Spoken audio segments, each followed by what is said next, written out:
Isa sa pinakaabalang kalye sa Baguio City ang kahabaan ng Lower General Luna Road. Dito maririnig ang tunog ng sasakyan at mga taong dumadaan. Pero 30 taon ang nakakaraan, hindi lang daw ito ang naririnig sa kalye. Noon daw, nakikisabay rin sa ingay ang pukpok ng mga martilyo. Ayon kay Freddy, na higit 4 na dekada ng sapatero, maliban sa isa ito sa mga sentro ng komersyo sa lungsod, ang Lower General Luna Road din noon ay kilala sa hilera ng mga tindahan ng sapatos. Oo, dito pa lahat mo. Pero merong mga naalis dyan eh. Pero noon dito talaga ang dami namin dito. Yung mga pisto dyan, maraming pistong naalis eh.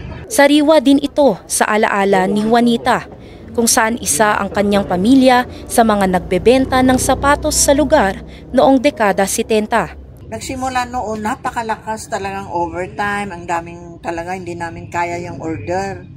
Pero sa paglipas ng panahon, tumamlay ang industriya ng sapatos sa lungsod dahil sa pagdagsa ng murang sapatos mula sa ibang bansa at ang paglaganap ng online shopping. Mula sa 6 na mga stalls ng pagawaan ng sapatos sa lugar, ngayon 3 na lang ang natitira. Kasi sobrang mahal nga eh, kasi gagawin ng 3 tao, kaya 2.5. Yung wagwag, nagamit ng ilan buwan yun, ilang taon. Kaya pagdating niya dito, talagang mura.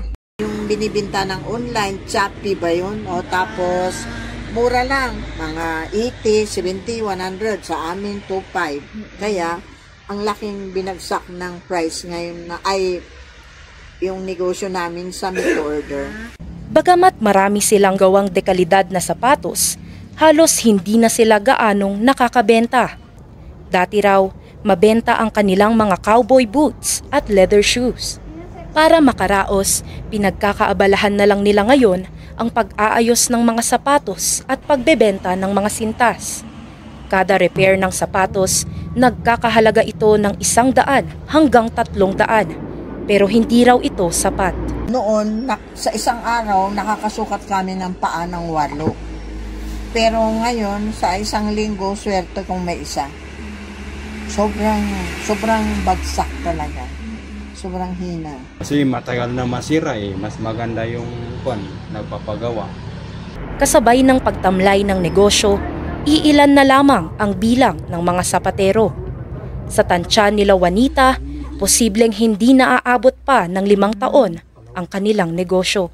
Ito medyo mahirap. Tapos inayawan ng mga anak nila, kagaya anak niya ayaw nag-aral sa na sila. Ayaw nilang sundan yung trabaho ng tatay nila. O wala nang nag-aral. Kaya pag mga ilang taon, alam niyo wala na.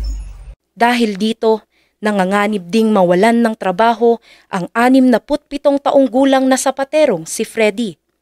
Anya, sa edad na 16 na taong gulang pa lang, natuto na siyang gumawa ng sapatos at wala na itong ibang alam na trabaho.